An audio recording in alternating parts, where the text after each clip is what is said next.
Hallo und herzlich willkommen zur Fortbildung Open Innovation Managerin.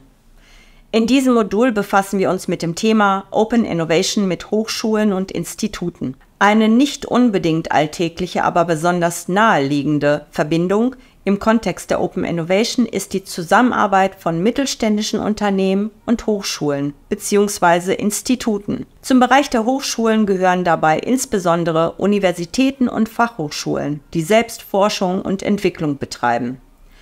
Der zweite Bereich umfasst Institute, die an Hochschulen angesiedelt sind oder eigenständig bestehen.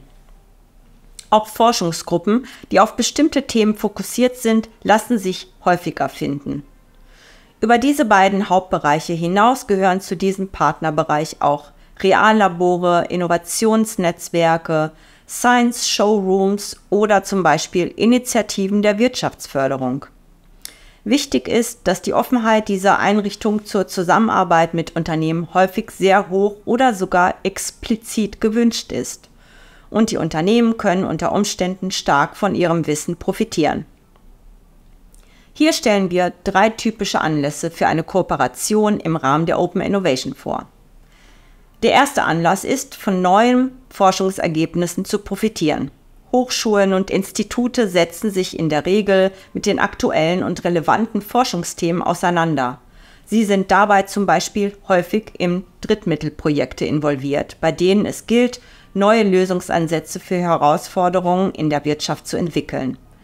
Hier werden Unternehmen gerne als Praxispartner eingebunden. Bei einer Teilnahme an den Projekten können Sie als Erste von diesem neuen Wissen bzw. den neuen Lösungen profitieren, hätten also einen First-Mover-Vorteil.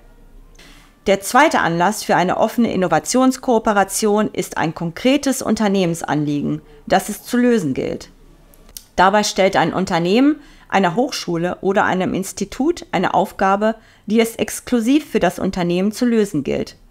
Dabei kann es sich beispielsweise um eine Neuentwicklung für ein neues Material oder ein Bauteil für ein Produkt handeln. Die Themenvielfalt ist beinahe unbegrenzt. Dazu muss zunächst ein thematisch passender Forschungspartner gefunden werden. Dann muss das Thema möglichst konkret formuliert werden. Bei einer erfolgreichen Auftragsentwicklung hat das beauftragende Unternehmen in der Regel den Vorteil, dass es als einziges Unternehmen dieses Wissen nutzen und damit Vorteile am Markt erzielen kann. Der dritte Anlass sind Ausgründungen aus der Hochschule.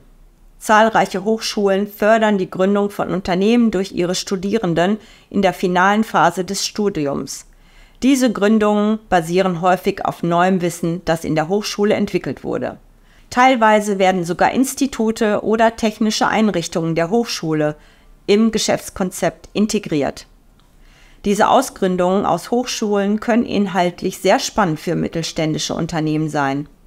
Insbesondere, wenn das eigene Unternehmen zu den ersten gehört, die hier eine Zusammenarbeit anstreben. Es kann sich also richtig lohnen, Kontakt zum Gründungszentrum der lokalen Hochschule aufzunehmen, die Ausgründung zu beobachten und sich als Praxispartner ins Spiel zu bringen.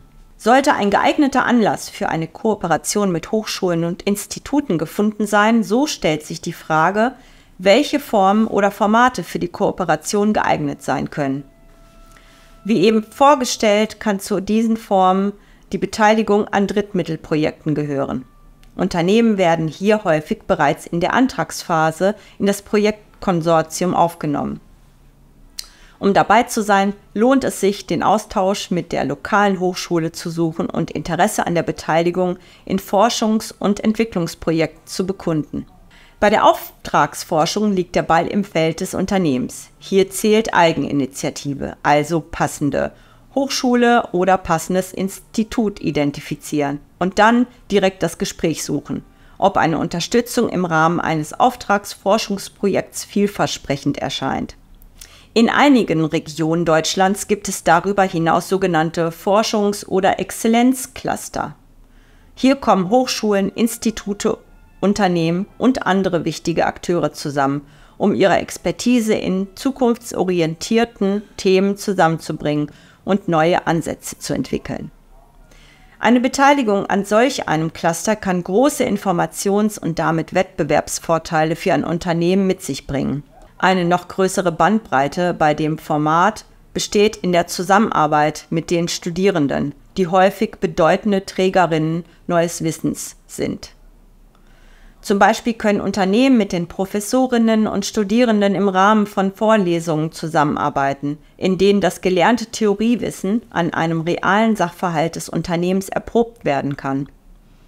Zum Beispiel können Studierende die Theorie des Design Thinkings lernen und dann eine tatsächliche Produktentwicklung des Unternehmens unterstützen. Weiterhin könnte das Unternehmen reale Fallstudien in die Vorlesungen einbringen, Challenges im Rahmen eines Hacks platzieren oder bei Abschlussarbeiten innovationsorientiert mit Studierenden zusammenarbeiten. Anlässe und Formate zur Zusammenarbeit mit Hochschulen und Instituten gibt es also zahlreich. Es stellt sich nur die Frage, welche Chancen und Herausforderungen für ein mittelständisches Unternehmen bei der Open Innovation mit Wissenschaftspartnern bestehen. Zu den Chancen gehört sicherlich, an der Quelle neuen Wissens zu sein. Hochschulen und Institute generieren permanent neue Erkenntnisse und Lösungsansätze oder haben die personellen Ressourcen, dies im Auftrag zu tun. Für Unternehmen bedeutet dies, dass sie bei ihren Innovationsvorhaben starke Wissenspartner an ihrer Seite haben und neue wissenschaftliche Erkenntnisse einbeziehen können. Aus der Beziehung kann also ein bedeutender Wissensvorsprung entstehen. Ein zweiter Vorteil ist, dass das Unternehmen diese Forschungs- und Entwicklungskapazitäten nicht selbst vorhalten muss. Unabhängig von der tatsächlichen Größe kann ein Unternehmen nur begrenzte finanzielle, räumliche oder personelle Mittel im Bereich Forschung und Entwicklung unterhalten. Die Zusammenarbeit mit Wissenschaftspartnern erweitern diese Kapazitäten quasi unbegrenzt. Zudem entstehen Kosten nur, wenn es tatsächlich zu einem gemeinsamen Entwicklungsprojekt kommt. Ein dritter Vorteil liegt sicherlich im Faktor Talent. Die Zusammenarbeit mit Nachwuchsfachkräften und WissenschaftlerInnen kann nicht nur zu neuen Impulsen oder Ideen führen, sondern unter Umständen auch den Kontakt auf potenzielle neue MitarbeiterInnen verbessern. Zu den Herausforderungen gehört sicherlich die teils unterschiedliche Organisation und Arbeitsweise von Unternehmen auf der einen sowie Hochschulen und Institute auf der anderen Seite. Während Unternehmen stark marktgetrieben und häufig auch kurzfristig agieren müssen, planen wissenschaftliche Einrichtungen ihre Forschungsvorhaben in der Regel anhand definierter inhaltlicher Konzepte und zudem länger im Voraus. Ein Grund hierfür ist, dass beispielsweise Forschungsanträge häufig erst Monate später bewilligt werden, wenn überhaupt. Die Auftragsforschung wäre hier sicherlich flexibler. Dabei kommt es jedoch darauf an, als Unternehmen die Ziele und Anforderungen sehr genau zu formulieren und die Fragen des geistigen Eigentums im Vorfeld zu klären. Auf Seiten der Hochschulen und Institute ist es wichtig, möglichst niedrigschwelligen Zugang zu gewährleisten, um gewünschte Kontaktaufnahmen seitens der Unternehmen und Kooperationen zu ermöglichen. Damit sind wir bereits am Ende dieses Moduls angekommen. Vielen Dank, dass Sie beim Thema Open Innovation mit Hochschulen und Instituten dabei waren. Schauen Sie sich auch die anderen Module unserer Fortbildung Open Innovation Managerin an.